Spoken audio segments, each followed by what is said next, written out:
Welcome everyone to episode 2 of Tracking Your Life the Smart Way with Gemini AI. So in this episode, we'll take a look at multimodal AI chat with Gemini. So this is the app that we already saw in the last episode. So you can engage with the AI via chat. But we can also do audio. What can you do? So now that we saw how the app works, we go back to the code. And first of all, we take a look at the README that I already have open here. First of all, let's take a look at the features section. So we have this text chat and the audio recording. Then we have the conversation history, which keeps track of what messages have been sent previously. Then, of course, the Streamlit interface, and the deployment happened via Docker. Okay, so before we can run this application, we have to generate an API key for Gemini. So we simply click on this link here, which forwards us to AI Studio, and then we click on Create API Key. You might have to select a Google Cloud project, and then we create the API key. Okay, after we get the API key, we copy it, we go back to the code editor, we create an environment file, and we define the environment variable called LM API key, and then we put here the API key that we just got. Okay, with this out of the way, let's go back to the README.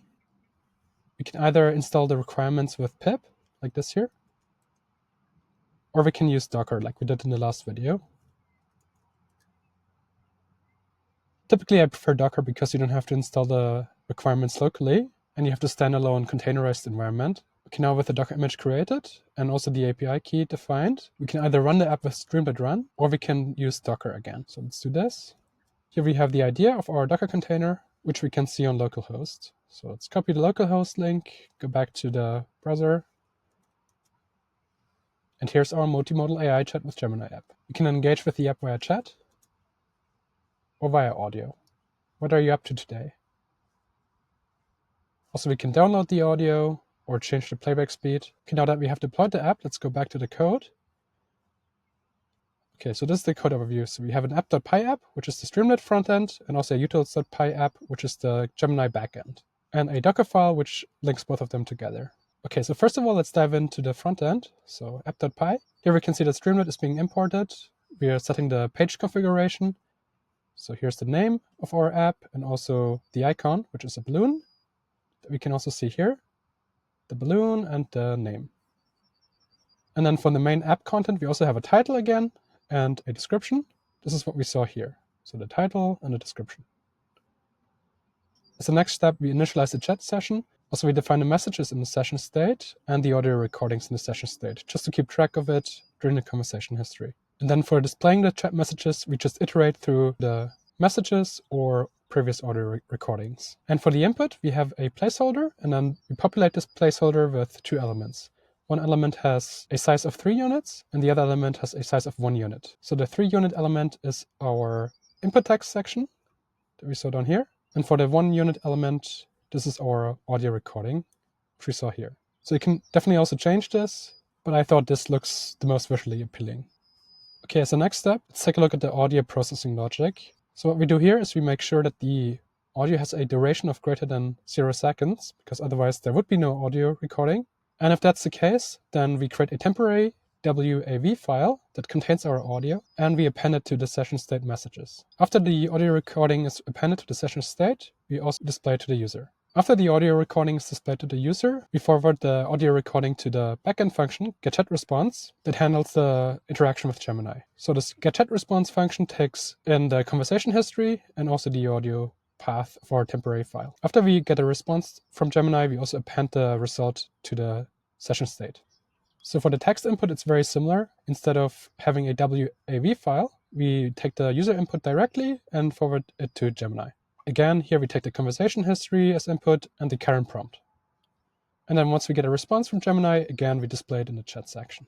Okay, so much for the front end. Let's take a look at this getChatResponse function from the back end. Okay, so first of all, in this utils.py file, we import GenAI. So this is the library for interacting with Gemini. And before we can interact with Gemini, we have to initialize the client. So the client takes our API key from the environment file that we defined previously, and then we also define a model. So in this case, the model is Gemini 2.0 Flash. And after we have defined the model, we can also define some safety settings. These safety settings govern if you want to block any user input, but in our case, we just want to allow anything. None of that is blocked.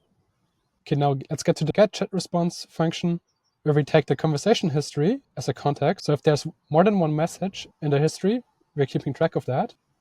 And then also the current user input is being appended. And if this user input is an audio file, then it's appended as a blob like this here. After we merge both the conversation history and the current user input, we send both of it to Gemini to generate a response. So this generate content function takes both the model name, the content, and also we define the max output tokens because we don't want to have a too long response, a temperature. So this is how creative the model is. 0 means the model is not creative. 1 means it's very creative, and 0.7 strikes a balance between that. And then, of course, the safety settings that we defined previously. After we send this request and get a response, we look if the response has a content attribute, and this content attribute has a text part. It could also have different parts, like a function calling part, which we'll get to in the next episode. But for now, we just need a text. And then we also have some exception handling, which is very basic. Yes, so that's it. Now we built our multimodal AI chat app. So for the next episode, we'll add the input log section that I showed you guys in the previous episode, and also the background info section. And if we still have some time, we'll also look into tasks. I hope you guys liked this episode. Let me know in the comments if there's anything you'd like to know. And I hope I see you again in the next episode. Bye-bye.